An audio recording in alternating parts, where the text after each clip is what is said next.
menurut saya fenomena munculnya dokumen-dokumen yang beredar dalam masyarakat mengenai bahwa Ferdy Sambo ini adalah ratunya atau kaisarnya 303 dan seterusnya, lalu ada balasan lagi nih. Fenomena apa Pak ini? Keluar isu ini kalau saya melihat, Ya. ini kan yang bonceng. Hmm. Ya, dari dalam apa dari luar? Ya bisa saja dari dalam bonceng. Dan bisa juga ada benarnya. Oke. Ya Pak, kita cukup pakai handphone aja gitu. Ya.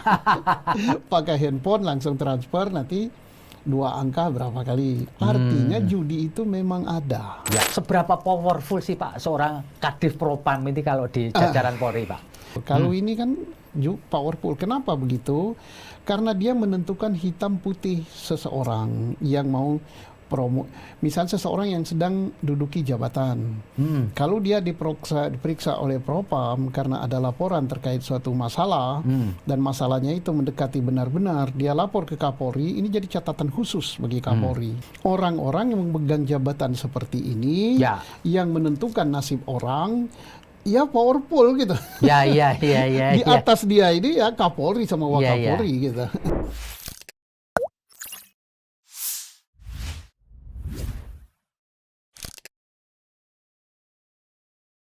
Assalamualaikum warahmatullahi wabarakatuh. Salam damai sejahtera buat kita semua. Om Swastiastu, Namo Buddhaya, dan salam kebajikan. Tribuners, bertemu lagi dengan saya, Feby Mahendra Putra, Direktur Pemberitaan Tribun Network. Para Tribuners kita semua akhir-akhir ini banyak mendapatkan berita seputar kasus pembunuhan Brigadir Yosua Huta Barat yang kemudian ceritanya mengalir kemana-mana, nyampe kemana-mana. Dan dalam kesempatan ini kami mendapatkan tamu istimewa. Beliau adalah Pak Komisaris Jenderal Polisi Purnawirawan Susno Duaji. Beliau pernah menjabat sebagai Kepala Badan Reserse Kriminal Polri pada medio Oktober 2008 hingga November 2009. Tentu sebagai mantan Kepala Badan Reserse Kriminal Mabes Polri atau Polri, banyak sekali mendapat pengalaman selama beliau menjabat. Dan saya sebutnya adalah reserse senior.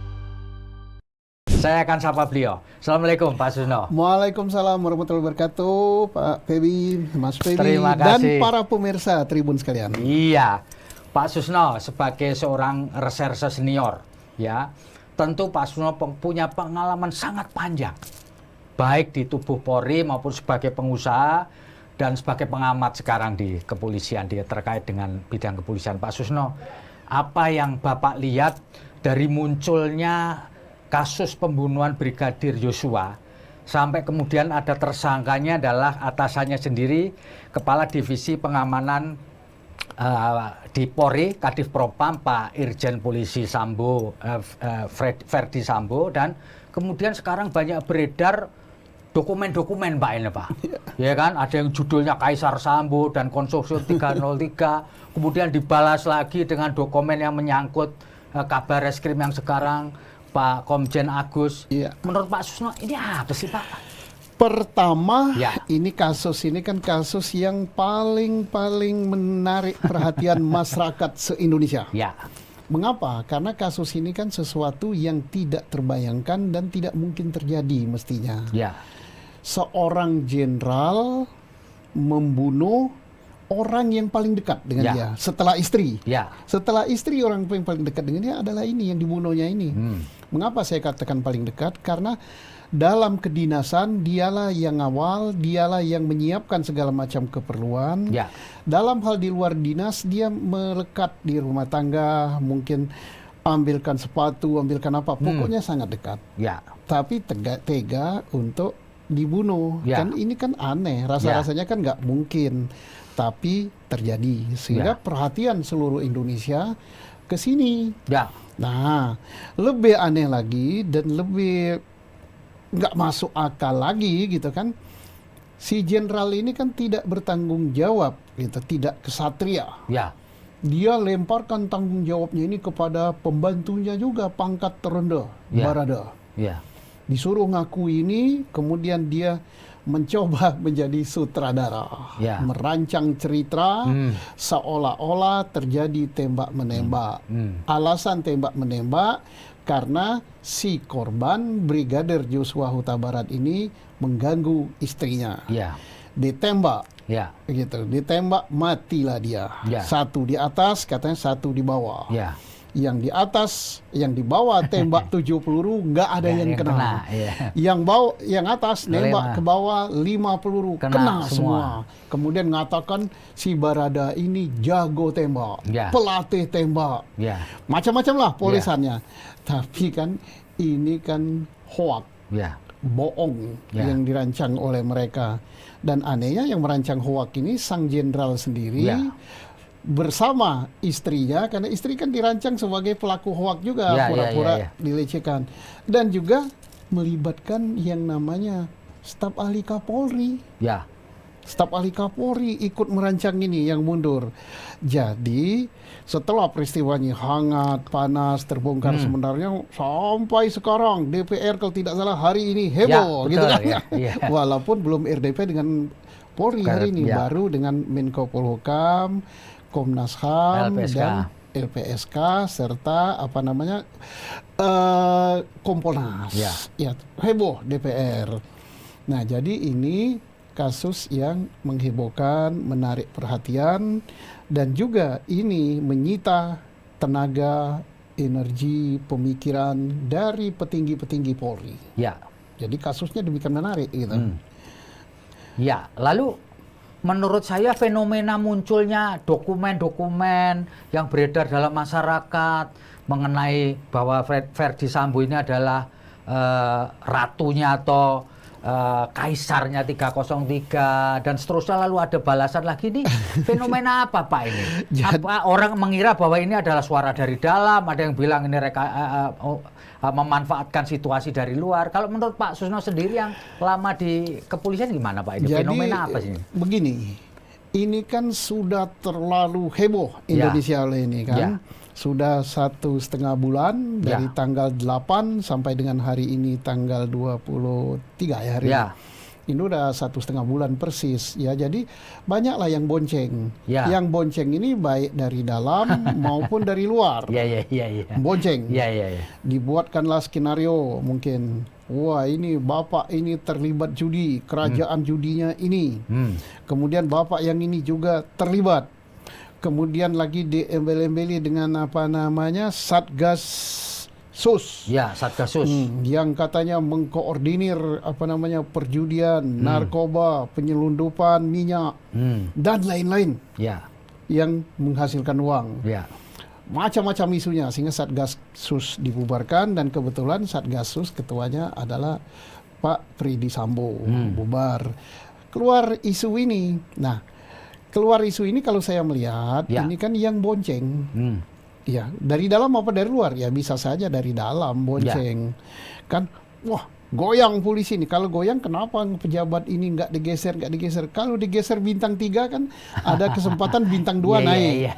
Bintang 1 naik. Bintang 3 yang ini pensiun. Masuk akal ya? Masuk akal begitu. Dan bisa juga ada benarnya. Nah, jadi bisa dimanfaatkan ini untuk menjatuhkan yang di atas. Bisa juga ini ada benarnya, tapi sudah dilaporkan tidak digubris. Bisa. Tapi dari segi negatif ada banyak negatifnya. Heboh ini. Tapi dari segi positif, karena sesuatu di dunia ini kan tidak hanya negatif saja, ada positifnya. Positifnya juga ya Pak ya. Cacing saja saya katakan ada positifnya gitu kan. Tai ayam yang itu bau pun ada positifnya. Untuk pupuk, saya ini petani. Saya beli loh tai ayam itu, 1 karung 7.000 harganya. Ada nilainya ya. Nah, apalagi nih, jadi chart-chart yang beredar itu yang negatifnya itu tadi bikin heboh, bikin saling duga, bikin saling fitnah. Tapi positifnya apa? Ya mereka berwaspada.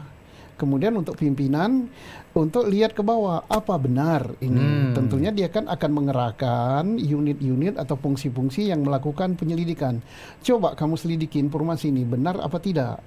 Dan diharapkan pimpinan bukanlah pimpinan yang telinganya tipis. Artinya gampang termakan. Ya. Langsung dicopot anak buah yang gini-gini, belum dicek. Ya dicek dulu. Kalau itu benar, berarti itu kan masukan positif untuk pembenahan ke dalam.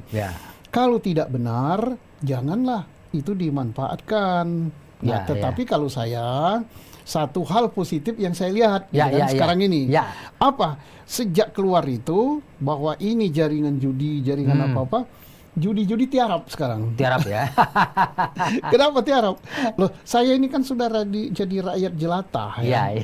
Di kampung saya sana, itu memang ada judi online itu.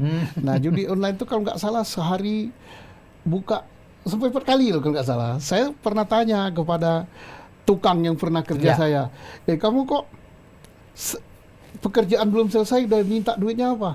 Loh Pak, hari ini saya perlu duit berapa? Untuk pasang. Pasang apa? Saya bilang. Pasang online, Pak. Saya bilang apa? Kalau berita online nggak usah pasang, baca aja. Kamu cukup beli pulsa selesai. Bukan Pak nomor. Gitu. Lah, nomor apa? Pak, kalau pagi gini yang buka Sydney. Gitu. Aku juga nggak ngerti. Terus nanti setelah Sydney apa? Singapura. Setelah Singapura apa? Hong Kong. Setelah Hong Kong apa? Macau atau apa lupa saya. Karena saya nggak pernah beli. Berapa kali saya buka sekali? Di kampung saya itu sampai 4 kali sehari. Dan tukang-tukang buruh pun ikut. Saya bilang gimana cara masangnya? Ya Pak, kita cukup pakai handphone aja gitu. Pakai handphone langsung transfer nanti 2 angka berapa kali. Artinya judi itu memang ada. Terus setelah beredar chart-chart ini, kan saya pulang kampung sering ya. Saya tanya kemarin tuh baru beberapa hari saya pulang. Kok nggak pasang lagi? Nggak ada Pak, sedang tiarap Pak. Coba. Jadi ada positifnya ya. Ada positifnya. Iya. Pak Susno, Bapak lama di Polri, lalu kemudian juga Pak Susno pasti tahulah sedikit banyak mengenai divisi Propos dan pengamanan atau Propam. Nah, kalau menurut pengetahuan Pak Susno, seberapa powerful sih Pak seorang Kadif Propam ini kalau di jajaran Polri, Pak? Jadi Kadif Propam serapa powerful ya. Jadi Kadif Propam ini suatu kadif yang strategis. Dari segi kepangkatan dia bintang 2. Kepala divisi itu termasuk bintang 2 senior gitu kan. Dia di bawah bintang, abis itu kan bintang 3, setelah itu bintang 4 gitu kan. Nah terus apalagi Propam, ini beda dengan wakil kepala bagian, Wakabah Intel, Wakabah Harkam itu bintang 2 semua kan. Kemudian staf ahli ada yang bintang 2, itu tidak terlalu powerful. Kalau ini kan powerful. Kenapa begitu? Karena dia menentukan hitam putih seseorang yang mau promo. Misal seseorang yang sedang duduki jabatan. Kalau dia diperiksa oleh Propam karena ada laporan terkait suatu masalah dan masalahnya itu mendekati benar-benar, dia lapor ke Kapolri, ini jadi catatan khusus bagi Kapolri. Apakah dia akan digeser dari jabatan strategis itu atau apa? Ini sampai ke bawah, sampai ke Kapolri segala macam se-Indonesia. Terus jadi dia ini kalau orang mau sekolah, saya mau sekolah Sespim atau Sespati atau Lemhanas, kan harus ada rekomendasi. Bersih nggak orang ini? Bersih nggak orang ini ya, Pak, ya? Dari Propam dari ya, Pak? Propam. Terus misalnya ada pengaduan masyarakat bahwa pelayanannya tidak bagus dalam menyelidiki perkara. Atau dia seseorang diduga terlibat melindungi narkoba, melindungi judi, Propam yang meriksa. Terus artinya Propam ini menentukan hitam putih seseorang. Termasuk karir ya Pak? Termasuk karir. Nah kemudian apa kuat? Ya orang yang mau promosi, misalnya ada rapat dewan jabatan mau mempromosikan, kan ada catatan yang diminta. Propam gimana? Clear and clean. Kalau dia clear and clean, udah bisa dia duduki jabatan. Nah kalau banyak yang duduki jabatan-jabatan strategis, misalnya jadi Kapolwil Tabes, Kapolres tertentu yang bergengsi, ya, jabatan direktur yang bergengsi, kan lama-lama dia kan, wah karena Pak Propam bagus sama saya, padahal saya ada dikit-dikitnya jeleknya, tapi kok nggak kelihatan gitu. Berarti dari catatannya dari propam baik ya. Ada jasa gitu kan. Nah ini lama-lama kan kalau bertahun-tahun kan, berarti jaringannya kan besar. Ya itu udah lumrah lah. Dan bukan hanya di Polri, tapi termasuk di kementerian, di militer, di institusi lain. Orang-orang yang memegang jabatan seperti ini, yang menentukan nasib orang, ya powerful gitu. Di atas dia ini ya Kapolri sama Wakapolri gitu. Jadi memang posisi Kadif Propam ini punya link atau akses yang kuat ya Pak dengan Kapolri, karena dia nanti reportnya terhadap apa-apa yang dia lakukan memang ke Pak Kapolri ya Pak. Iya, dia lapornya ke Kapolri. Jadi mau tak mau karena jabatannya, karena fungsinya, tugas dan tanggung jawabnya, dia dekat sama Kapolri. Kedua, karena dia ikut di dalam segala hal, termasuk promosi, termasuk karir gitu kan, maka jaringannya kan makin lama makin luas. Jadi jabatan ini jabatan sangat strategis, makanya harus dipegang oleh orang yang amanah, punya integritas. Kalau tidak amanah, tidak punya integritas, nanti dia sebagaimana dikatakan Pak Mahfud, ya bintangnya bukan 2 lagi, tapi bintang 5. Itu goyonnya Pak Mahfud. Artinya dia menyeleweng dari power yang ada itu dia selewengkan.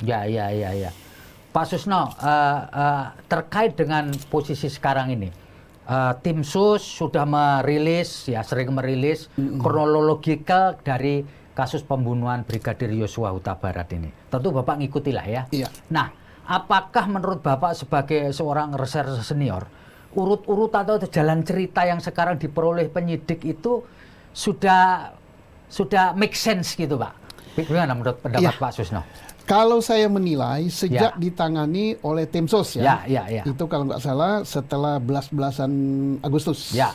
Tapi kalau sebelum itu kan sejak Juli 12-an Juli. 8 Juli sampai dengan 11-12 Juli itu belum ada tim sus. Ini masih berita yang dikeluarkan itu, skenario itu adalah skenario rekayasa yang dibuat oleh FS bersama dengan staf ahli Kapolri, kemudian diamini oleh Kapolres Jakarta Selatan, Kompolnas dan Dip Humas Polri sehingga nggak akan terbongkar-bongkar. Nah, begitu dibentuk tim sus, begitu didorong, di backup oleh Pak Menko Polhukam, begitu di backup lagi oleh Presiden. Bayangkan Presiden Republik Indonesia sampai 6 kali loh mengingatkan. Dan itu bukan hanya Presiden Indonesia loh, itu Ketua G20. Dan belum pernah ya Pak 6 kali. 6 kali. Ini berarti di dalam itu kan demikian kuatnya ini. Tarik menariknya ya Pak ya. Nah, akhirnya Pak Mahfud pun menggunakan strategi yang hebat. Dia lempar informasi ke sosial asosiasi LSM. Dia lemparkan LSM gitu. Kemudian lemparkan ke medsos dan apa-apa. Ya akhirnya kan ada tekanan-tekanan sehingga terbuka, kemudian dinonjobkan, kemudian digeser dari jabatan, kemudian banyak yang ditempatkan ke tempat khusus, ditahan. Nah, ini sudah mendekati benar on the track mulai. On the track. Sejak ditangkapnya dan ditahannya Baradae. Kemudian setelah itu Baradae buka mulut. Setelah itu masuk lagi RR, masuk lagi KM gitu. Kemudian masuk pula FS sebagai dalangnya dan otaknya. Dan terakhir 4 berkas ini dilimpahkan, datang pula Ibu PC gitu kan. Jadi sudah on the track. Nah, apakah akan ada tersangka lagi? Bisa jadi. Siapa tahu gitu kan. Tergantung pengembangan daripada pemeriksaan atau penyidikan. Tetapi apakah masyarakat puas? Ya mungkin tidak puas atau belum puas. Masih ada hal-hal yang dipertanyakan. Contohnya aja yang dihebohkan masyarakat adalah apa sih motifnya sampai bunuh? Kan nggak masuk akal seorang jenderal karirnya bagus membunuh orang terdekatnya. Kemudian dengan cara yang keji ditembak. Nah ini kan nggak masuk akal gitu kalau nggak ada hal yang berat sekali. timbullah berbagai isu. Ya. Motifnya itu melecehkan seks. Ya. Pelecehan seks. Ternyata yang ini gugur. Ya. Tidak terbukti, Ya. bukan tindak pidana, berarti itu gugur. TKP pelecehan seks di Duren 3. Bergeser lagi katanya di Magelang Ya. TKP-nya. Di Magelang pun dikatakan merusak kehormatan keluarga. Tapi kan tak begitu jelas kehormatan yang bagaimana yang dimaksud. Apakah dia ngerasani, apakah dia pegang-pegang, kita nggak tahu, jadi nggak jelas.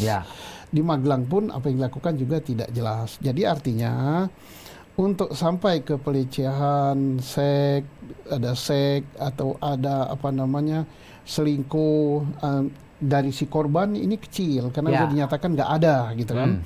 Nah tinggal hal-hal lain. Nah hal-hal lain siapa yang tahu? Ya Pak Freddy sendiri, Freddy Sambo sendiri yang tahu, Bu Putri sendiri yang tahu, sama almarhum. Tapi almarhum nggak bisa ditanya, sudah meninggal.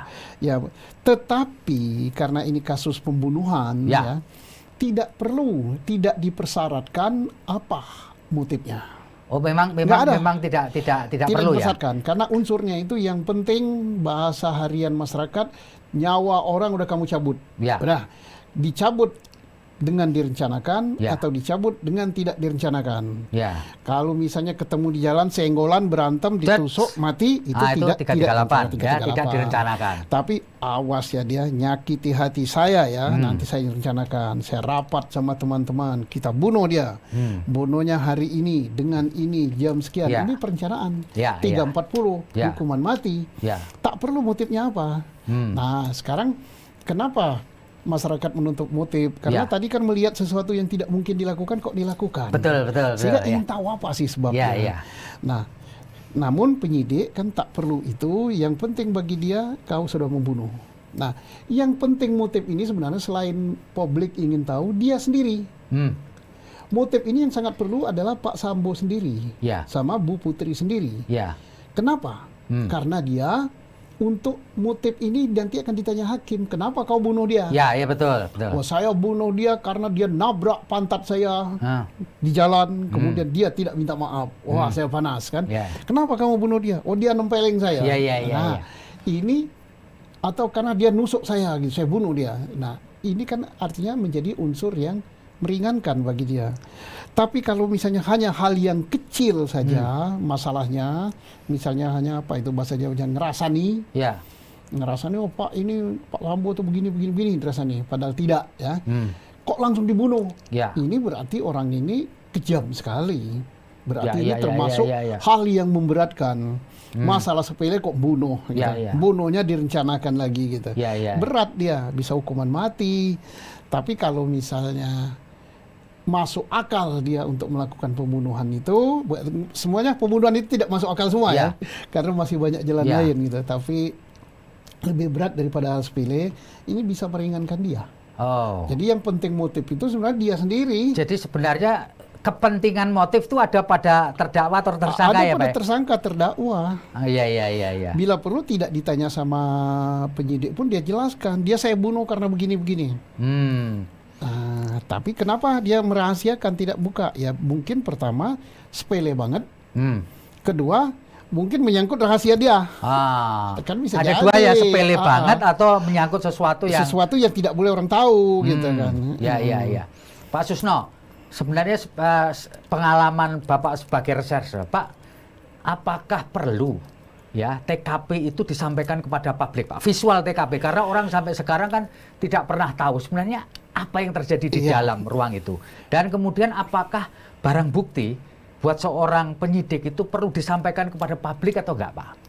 Jadi TKP TKP itu adalah tempat kejadian perkara. Disitulah berawalnya suatu kejadian. Betul. Dan semua polisi yang profesional harus dia mendatangi TKP untuk mengungkap perkara ini sejelas-jelasnya. Karena dari TKP lah semua akan bicara. TKP pembunuhan ini yang akan bicara nanti siapa? Pertama jenazahnya. Dari lukanya, dari apa bisa ketahuan, dia bicara jenazah itu. Oh, ada tembakan, oh ada luka benda tajam, oh ada luka ini. Tembakannya pun di mana? Nanti bicara, oh saya mati karena tembakan di kepala. Dan jenazah pun akan bicara dari TKP. Oh, di sini ada jelaga. Kalau jelaga ini menurut teori forensik balistik ditembaknya dari jarak berapa? Oh, sudut tembaknya sekian. Oh, dia dari dari ketinggian. Oh, dia dari tempat yang sejajar.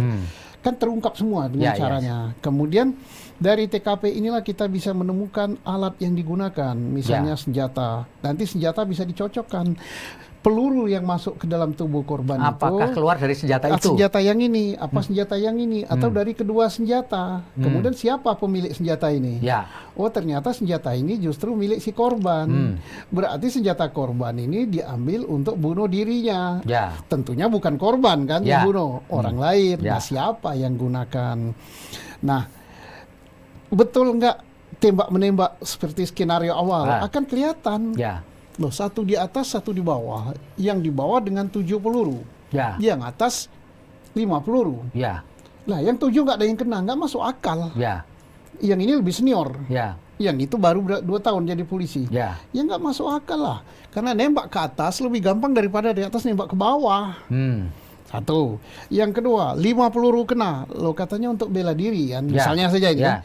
Di TKP lo kalau bela diri 1 kena kepala sudah geletak. Selesai. Kenapa harus ditembak lagi? Seorang polisi kan nolong.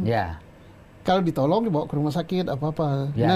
Terus kalau dia sudah 1 peluru geletak mati, tidak mungkin ada 4 peluru masuk dinding. Kan orang udah geletak gini. Kalau peluru masuk dinding berarti nggak kena kan? Tapi anehnya sudah jatuh 4 peluru, ya kenanya lantai dong. Betul. 1 gini kena dinding dia. Geletak. Begitu geletak 4 peluru lagi nyusul. Lantai. Kecuali kalau peluru pintar saya katakan. Termasuk sini nanti pelurunya cari mana teman saya yang pertama. Itu peluru pintar itu. Lah, ternyata kan terungkap kan. Ditembaknya dari jarak dekat. Kemudian yang 7 tembakan yang kena tembok seolah-olah si Joshua ini nembak, itu kan Pak Sambo sendiri yang nembak, kan terungkap semua. Nah, itulah pentingnya TKP, apalagi di situ ada CCTV, karena CCTV ini akan bicara. Ternyata CCTV dirusak, gitu kan. Awalnya katanya kena petir, gitu kan. Jadi sangat penting TKP ini. Nah, apakah TKP ini dan sket TKP ini perlu dipublikasi? Tidak wajib. Nah, melihat kasusnya. Kalau kasus ini sudah hebohnya secara nasional, merata sampai ke desa, bahkan orang kita di Hong Kong pun dengar ini kan, di Amerika dengar gitu, ngikuti lah. Saya yakin polisi sudah datang ke TKP, sudah merekonstruksi TKP, sudah dipoto, sudah disket, dan semua sudah jadi, barang bukti sudah dihimpun, kemudian berkas sudah diserahkan untuk 4 tersangka kepada penuntut umum pada jaksa. Lah, sekarang perlu nggak ini diekspos? Ya, polisi kan lihat untung ruginya. Kalau nanti diekspos ini gambar TKP-nya. Ini videonya, ini barang buktinya. Pertama dia akan melihat dampaknya apa, untung ruginya. Mungkin tidak mengganggu jalannya pemeriksaan, tapi akan menimbulkan interpretasi dan kehebohan-kehebohan. Mungkin polisi bilang, udahlah, tak perlu dipublikasi. Kita tunda dulu, toh nanti akan dibuka juga di pengadilan. Kalau di pengadilan mungkin sebulan lagi sudah tidak setegang ini. Tensinya sudah nggak ribut lagi, gitu kan. Nah, pertimbangan itu kalau digambar, disket, dipoto, di video kan saya yakin sudah. Sudah ya, itu SOP ya, Pak ya. Sudah standar berkas. Pak, kalau menurut pengetahuan Bapak, apakah semua perkara pembunuhan ini perlu direkonstruksi, Pak? Kalau pembunuhan itu perlu direkonstruksi. Jadi ada rekonstruksinya ya? Ya, sedangkan perkara orang dibunuh dengan racun siapa namanya itu, Mirna ya? Mirna. Itu kan ada rekonstruksinya, kan duduk sini. Jadi untuk perkara pembunuhan ini perlu ya Pak dilakukan reka ulang ya Pak? Di TKP terutama. Dan karena TKP-nya sudah rusak, saya yakin polisi merekonstruksi TKP itu tidak sekali.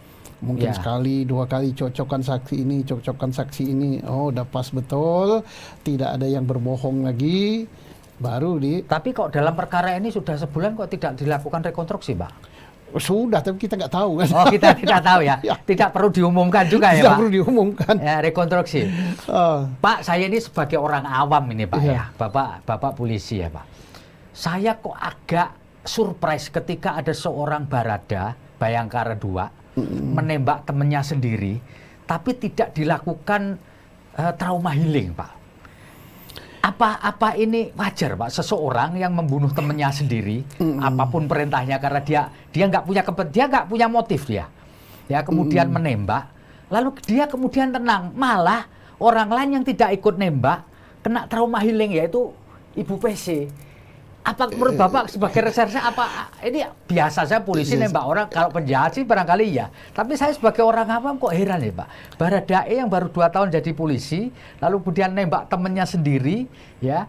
Lalu dia tenang saja gitu. Ya, pertama kan kondisi dia menembak, apakah di bawah tekanan apa tidak. Kedua, apakah dia nembak itu diberi janji apa tidak, kan? Karena kan sebelum nembak ini kan ada perencanaan kan. Perencanaan di rumah di Saguling itu kan rapat, kan, rapat kilat atau apa gitu kan.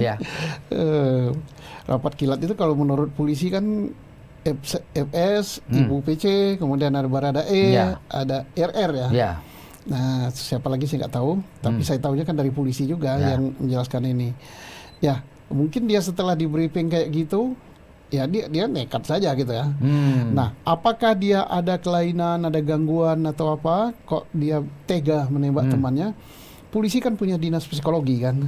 Saya yakin mereka ini kan sudah dicek. Jadi sudah terlibat ya Pak di dalam proses itu ya Pak. Tapi kan memang banyak hal-hal yang tidak dipublikasinya kan dengan pertimbangan, nanti tambah geger lagi.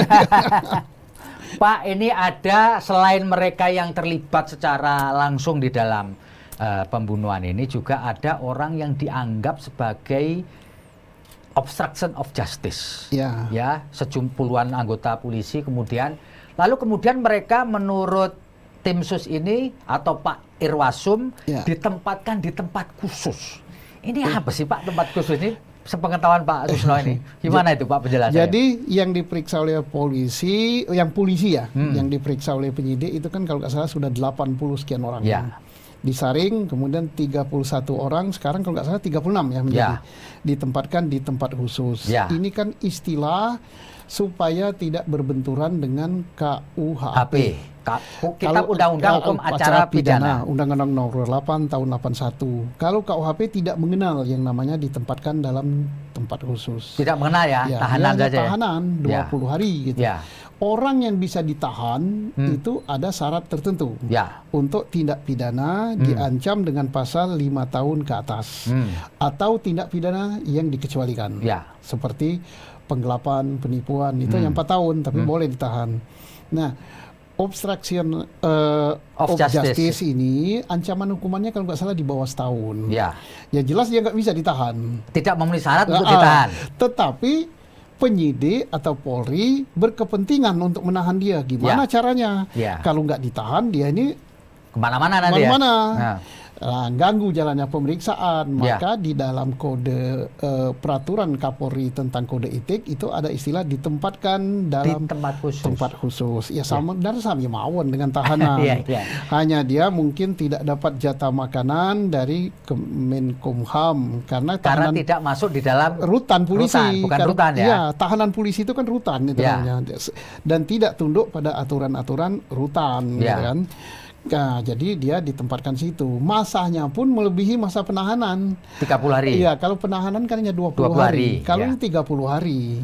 Jadi sebenarnya ini untuk juga masyarakat kan juga tahu, dia yang ganggu jalannya penyidikan, yang rusak TKP dan sebagainya, tidak dibiarkan saja keluyuran, ditahan, tapi istilahnya lain. Pak Susno, sepengetahuan Bapak ini selain sering menangkap orang, juga pernah ditangkap orang. Bapak pernah menempati tempat khusus itu, Pak? Saya ini termasuk polisi yang lengkap pengalamannya. Kalau yang lain jadi Kabarizkrim karena gitu kan. Tapi saya jadi polisi 35 tahun aktif. Kemudian nangkap orang sering.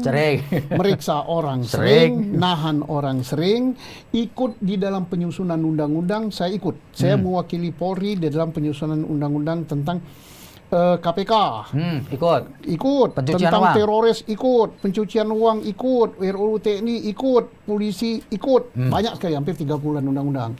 Kemudian saya ditangkap dengan undang-undang itu juga, direkayasa. Jadi nggak ada orang polisi ditangkap, saya ditangkap di bandara pernah, ditangkap di Bandung pernah, gitu. Kemudian dikeluarin lagi, tangkap lagi, tahan.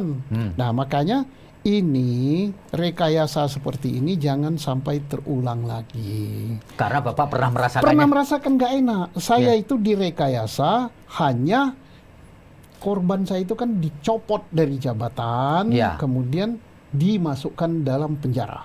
Itu saja nggak enak. Kalau ini nyawa yang melayang. Ini lebih berat lagi. Lebih berat lagi. Nah sekarang bintang 3 seperti saya sedang jabat Kabarizkrim itu bisa direkayasa. Mungkin ada yang bertanya, kok bisa Pak Suno? Itu Pak, tanya kok bisa bintang 3 direkayasa? Siapa nggak bisa? Kan Pak Mahfud sendiri pernah dalam suatu kesempatan mengatakan bahwa mafia peradilan, atau apa istilahnya, saya lupa ya. Manakala penyidik dalam ini Polri penuntut, dalam jaksa, hakim sudah bersepakat, ya jadilah itu barang. Pengacara. Lalu menurut saya, dan saya tidak pernah menandatangani berita acara, saya tidak pernah melakukan itu. Tapi saya bisa jadi kan ditangkap. Loh, Pak Suno bisa banding. Loh, saya banding. Kasasi iya, PK iya, sampai sekarang 12 tahun, 10 tahun PK saya nggak diputus. Ya, mudah-mudahan Mahkamah Agung dengar ini. Nggak diputus sampai sekarang. Kalau diputus silakan, mau diputus dijatuhi hukuman, misalnya memperkuat pengadilan sebelumnya silakan. Saya setuju, saya nggak dendam kok. Sama orang yang merekayasa perkara saya nggak dendam. Yang penting publik tahu apa yang saya lakukan. Nah, terus bersepakat, iya saksinya. Yang saksi saya kan polisi semua. Iya betul, anak buah Bapak ya. Anak buah saya banyak. Terus kenapa dia mau? Loh saya ini masih ada atasan lebih tinggi. Kalau yang lebih bertinggi, lebih berhak ngaturnya. Kalau dia nggak mau dia dicopot dan sebagainya, ya pasti nurut dong. Nah kemudian saya dituduh makan duit pemilu ya. Yang bagian keuangannya yang dituduh bersekongkol dengan saya nggak masuk. Kok dalam tuduhannya bersama-sama, tapi sendirian. Begitu mau diponis, 2 hakim dari 3 hakim yang nyidangkan saya tidak memponis saya karena dia alasannya mau pindah, padahal mundur kan. Pindahnya masih 3 bulan lagi. Ya saya diponis oleh hakim yang tidak menyidangkan perkara saya. Ini Mahkamah Agung supaya tahu loh. Kemudian perkara saya katanya 1 di Jabar, 1 di Jakarta. Loh kok disidangkan di Jakarta? Ini kejadian. Kemudian saya diponis tingkat banding, tingkat apa lupa saya, dengan berkas yang bukan berkas saya.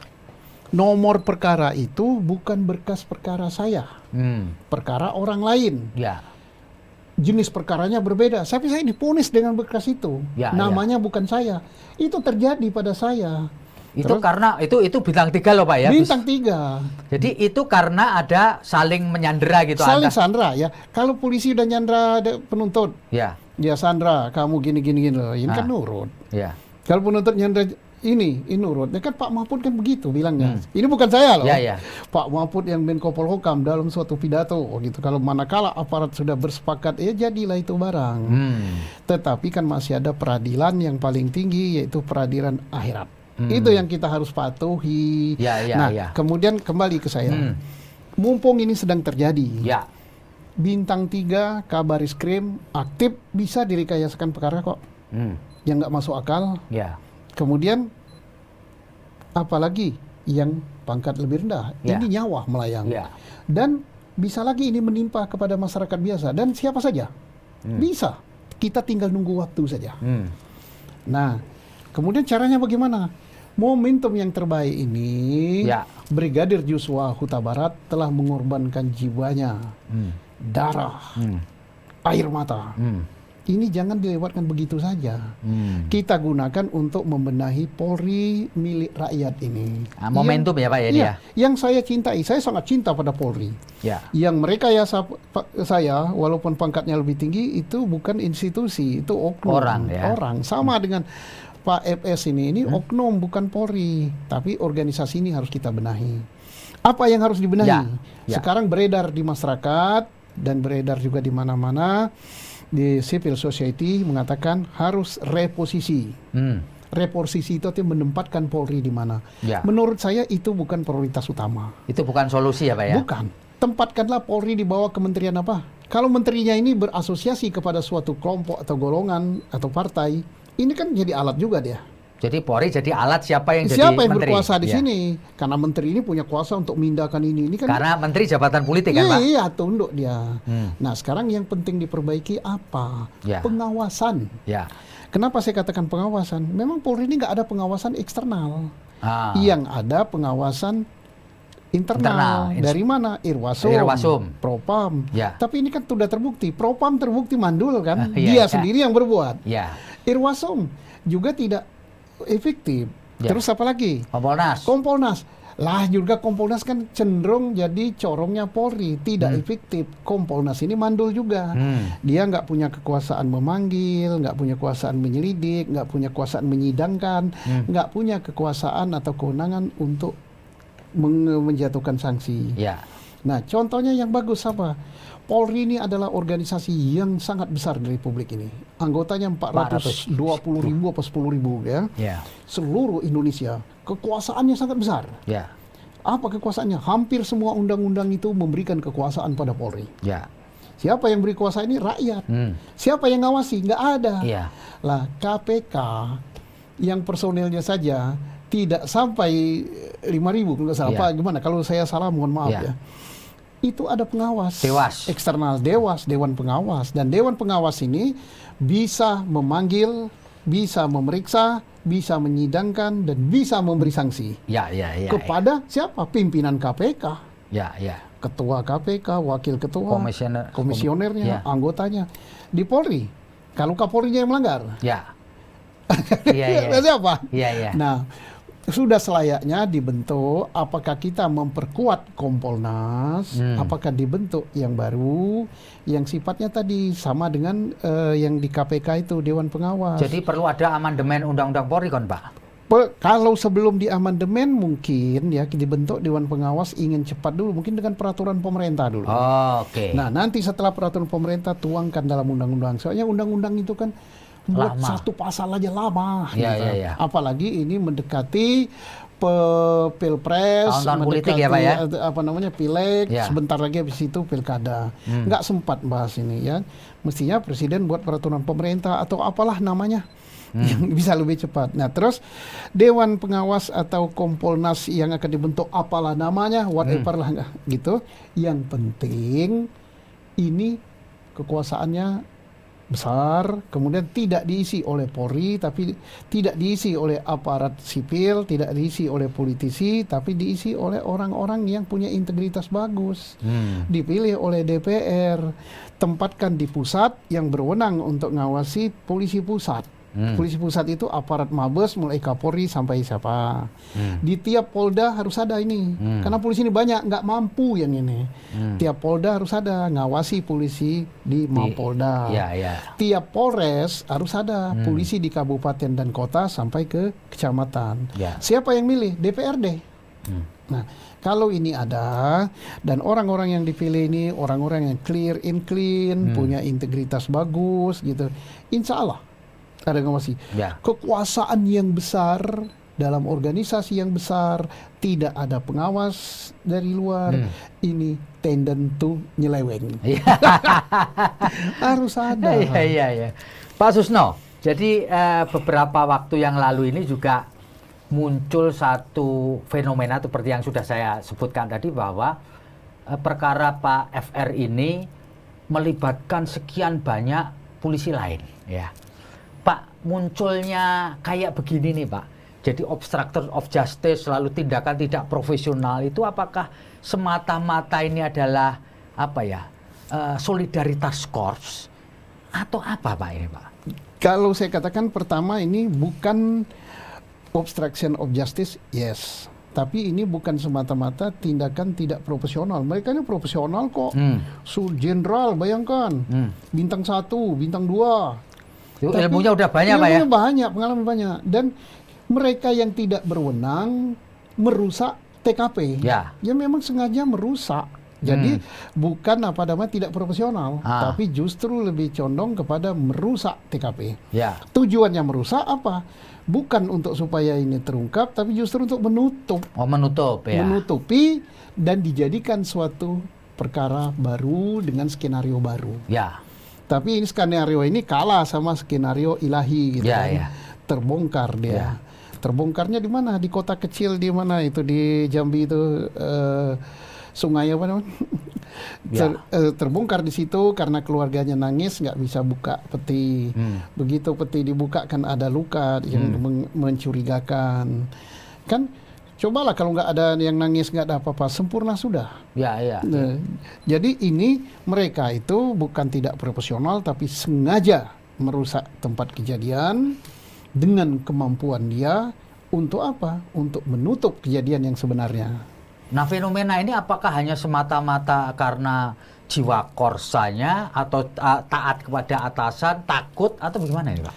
Yang pertama jelas dia takut. Takut ya, Pak ya? Takut. Ya, kalau saya nggak mau nanti saya nih dicopot dari jabatan apa-apa. Tapi di antara sekian banyak yang merusak TKP itu kan ada yang tidak takut kan. Ada yang punya dokumen kan. Ya. Dan itulah yang mengalir keluar. Kalau di dalam dunia intelijen itu dinding ini bisa bicara.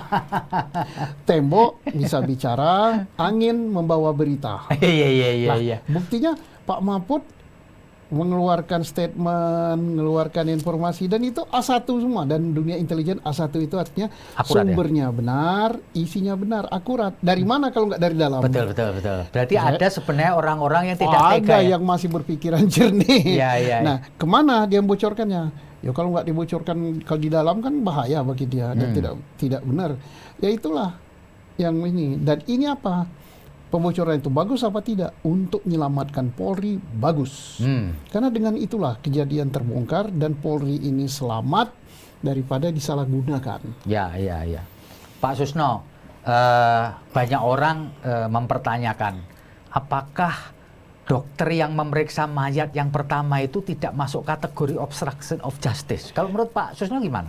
Kalau menurut saya ini bukan ahli kedokteran forensik ya. Tapi kami diajari kedokteran forensik walaupun tidak punya sertifikat untuk melakukan otopsi.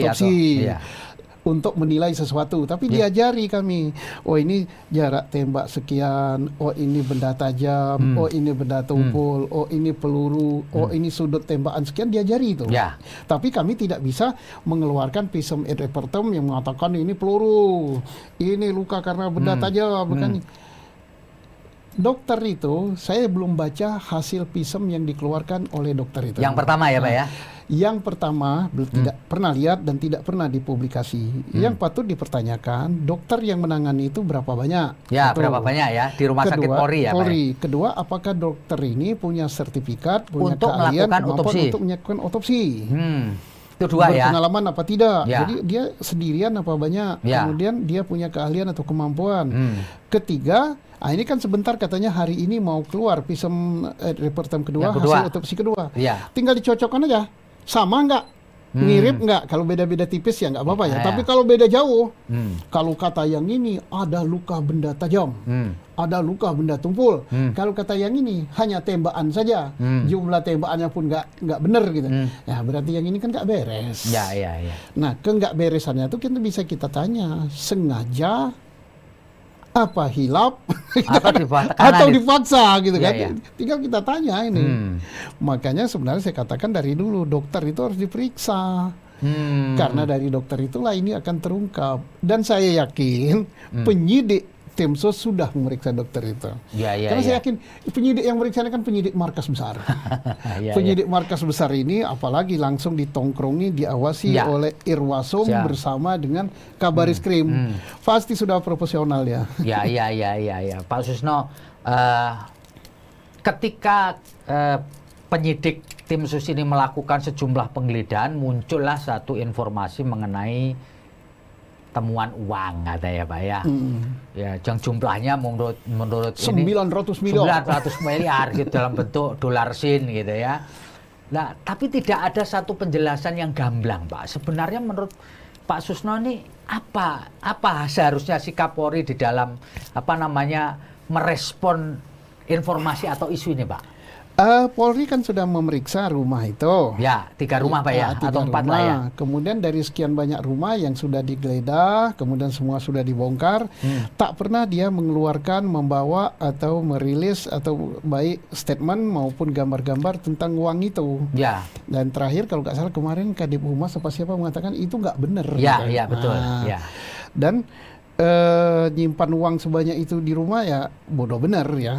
Ya mungkin yang paling mungkin kalau ada uang yang nggak beres itu mungkin dia simpan di mana gitu. Tapi kalau numpuk kayak gitu ya nggak mungkin lah rasanya. Dan apalagi kemarin Polri sudah merilis keterangan itu nggak bener kata. Ya mudah-mudahan nggak bener-beneran gitu. Mudah-mudahan nggak bener ya Pak ya. Nggak bener tapi beneran gitu. Gimana ngomongkannya? Benar bahwa dia itu nggak bener. Ya.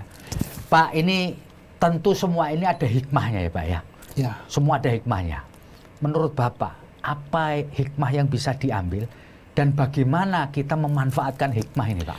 Lah hikmah yang pertama artinya pemerintah, DPR, kemudian pemilik polisi, rakyat melalui civil society membenahi Polri.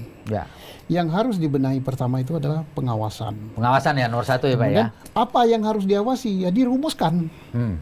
Dibuat aturannya apa yang harus diawasi. Misalnya cara penggunaan kewenangan, cara penggunaan senjata api, cara melayani pelapor, cara menangani perkara. Ya. Kalau memang sudah ada SOP-nya, ambil SOP itu dituangkan di dalam peraturan. Ya inilah yang diawasi. Ya. Yang ngawasi tadi lembaga tadi.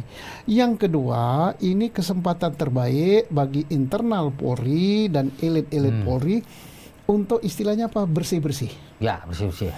Nah, kalau masih ada anasir-anasir atau kelompok-kelompok yang loyal kepada perbuatan-perbuatan tercela gitu, ya kesempatan sekarang untuk dibersihkan apapun pangkatnya. Mau bintang 3, mau bintang 2, mau jabatan di markas besar, mau jabatan di wilayah, ya dibersihkan. Kesempatan ini yang terbagus. Ini ya momentum ini. Hikmah ini ya Pak ya yang diambil ini Pak. Dan saya yakin ini pasti akan dilakukan oleh pimpinan Polri, tapi momentum aja yang ditunggukan. Dan sekarang kan tidak apik dan kurang tempat pada tempatnya, masih heboh begini, masih menyelesaikan berkas, tahu-tahu Kapolda ini dipindah, direktur ini dipindah kan heboh dia. Pasti mereka bijak gitu, istilah bahasa kita, ikannya dapat, airnya tidak keruh. Terus pepatah Melayu lagi, besi itu ditempa selagi panas. Ini kan sedang panas. Tapi selagi panas dia sudah bisa dipegang dengan alat pemegang gini, baru ditempa tok. Kalau dia panas sekali, besi pemegangnya panas ya lepas. Itu ya peribahasanya Pak. Besi ditempa selagi panas, kemudian menangkap ikan airnya tak keruh. Pak, ini terakhir Pak, pertanyaan terakhir. Pak Susno, ada wacana, ada orang yang melantarkan bahwa untuk meng-clear ini, untuk membuat ini semakin terang, perlu Pak Kapolri ini dinonaktifkan dulu. Menurut Pak Susno ini solusi atau malah tambah ruwet ini Pak? Kalau Kapolri dinonaktifkan tambah ruwet, tambah kacau. Pemeriksaan Sambo dan tersangka-tersangka lainnya yang pada banyak ini belum selesai kok dinonaktifkan kan.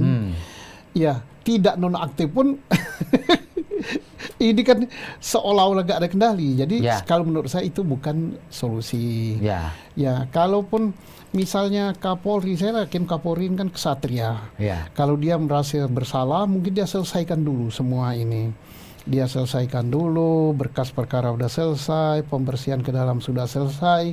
Nanti mereka kan yang elit-elit ini kan rundingan. Gimana kita tanggung jawabnya? Ini udah selesai. Apa kita lapor kepada pemegang kekuasaan di negara ini? Saya letakkan jabatan, pekerjaan saya sudah selesai. Itu lebih kesatria.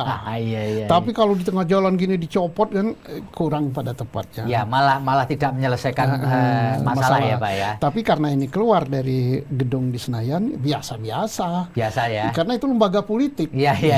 Kita kan ngelihat oh ini ada kepentingan politik apa tidak? Karena jadi kan kalau orang politik ngomong ke sini kita ngelihatnya harus ya menoleh. sana. Jadi kalau di Senayan suara ini keluar, dar di situ. Kita jangan lihat hanya ke situ terbuka. Kita lihat juga ke sana gitu kan.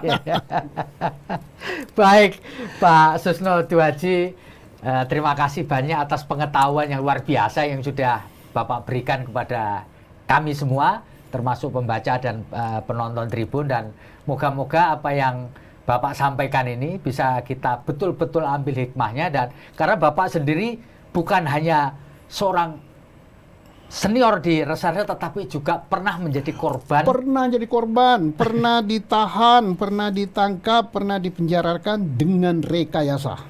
Jadi Bapak bisa merasakan betul. Wah, ya? Rekayasa. Dituduh saya korupsi, pada bukan boro-boro korupsi, saya bangun Jabar itu.